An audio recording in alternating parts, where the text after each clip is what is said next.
श्री परमात्मने नमः।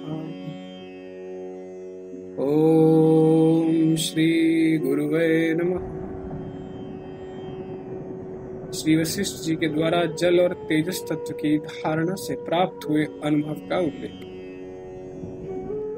श्री राम जी ने पूछा, भगवान अब यह बताइए कि उस समय आपने विभिन्न भूभागों के भीतर कहीं ब्रह्मांडों के दर्शन किए थे या नहीं। श्री वशिष्ठ जी ने कहा, रघुनंदन, पहले शिला में जैसे संपूर्ण जगत देखा गया, वैसे ही उस समय भूमंडल के सभी स्थानों में मुझे जगत का जाल सा बिछा हुआ दिखाई दिया। वह सारा दृश्यमय प्रपंच द्वैतमय होता हुआ भी वास्तव में शांत अद्वैत ही है। सभी स्थानों में जगत है और सर्वत्र सबके आधार रूप से ब्रह्म विराजमान। अतः सब कुछ परम शांत चिदाकाश स्वरूप ब्रह्म ही है और सभी अनेक प्रकार के आरंभों से परिपूर्ण है। रघुनंदन, यद्यपि अदृश्य सत और अहम इत्यादि रूप से अनुभव में आता है, तथापि उसका अस्तित्व परमार्थ दशा में है ही नहीं, और यदि है तो वह सब अजन्मा निर्विकार ब्रह्म ही है। मैंने धारणा द्वारा पृथ्वी का रूप धारण करके जैसे वहां नाना प्रकार के जगत देखे, वैसे ही जल तत्व की धारणा से जल रूप होकर वहां भी वैसे ही जगत का दर्शन किया। जैसे काट छांट कर स्वच्छ किए गए इंद्रनील मणि के समान नील वर्ण वाले भगवान विष्णु शेषनाग के अंगों पर भगवती लक्ष्मी जी के साथ विश्राम करते हैं, उसी प्रकार श्याम शरीर वाले मैंने भी बादलों के आसनों पर विद्युन्मयी वनिता के साथ विश्राम किया। रस रूप होने के कारण मैंने जिह्वा संबंधी एक एक अणु के साथ रहकर उत्तम अनुभव प्राप्त किया, जिसे मैं अपने शरीर का नहीं केवल ज्ञान रूप आत्मा का ही अनुभव मानता हूँ। जल कण का रूप धारण करके हवा के रथ पर चढ़कर मैंने आकाश की निर्मल गलियों में सुगंध की भांति विचरण किया। जल की समता प्राप्त करा देने वाली उस जलमयी धारणा के द्वारा अजड़ होकर भी जड़ यानी जल सा बनकर तथा समस्त पदार्थों के भीतर ज्ञाता रूप से रहता हुआ भी दूसरों के द्वारा अज्ञात होकर रहा। रघुनंदन, तत्पश्चात मैं तेजस तत्व की बढ़ी हुई धारणा के द्वारा चंद्रमा, सूर्य, तारा और अग्नि आदि विचित्र अवयवों से युक्त तेज बन गया। तेज के सदा सत्व प्रधान होने के कारण मैं प्रकाश रूप बनकर चमक उठा। संसार में जितने भी रूप हैं वे सब प्रकाश के ही अंग हैं। अतः सदा प्रकाश की गोद में शयन करने वाले शुक्ल, कृष्ण और अरुण आदि समस्त वर्णों का मैं स्वरूप दाता पिता हो गया। अपने तेजस स्वरूप से मैं दिग्वधुओं के लिए स्वच्छ दर्पण बन गया।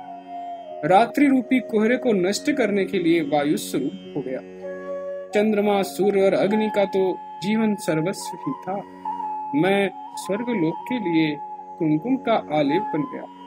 मैं तेज बनकर सुवर्ण आदि सुंदर रंग बन गया। मनुष्य आदि में पराक्रम हो गया। रत्न आदि में चकाचौंध पैदा करने वाली कांति बन गया और वर्षा ऋतु में विद्युत का प्रकाश हुआ।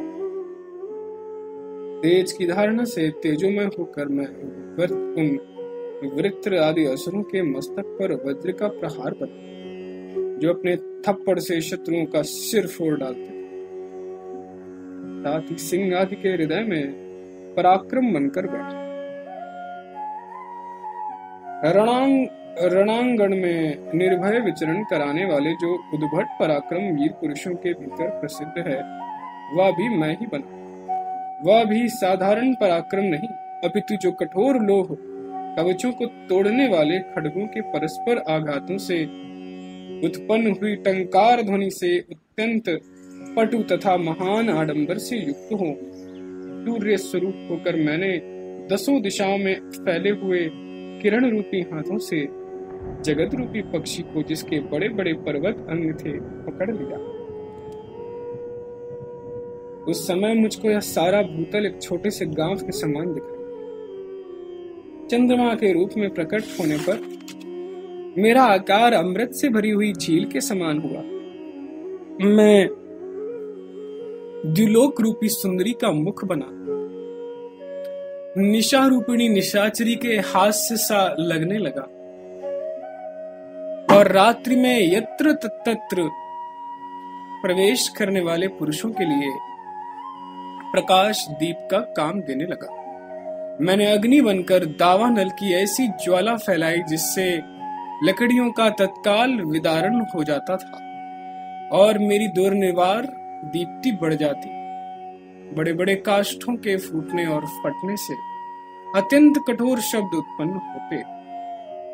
यज्ञाग्नि बनकर मैंने भविष्य आदि का भी कल्याणकारी कार्य संपन्न किया।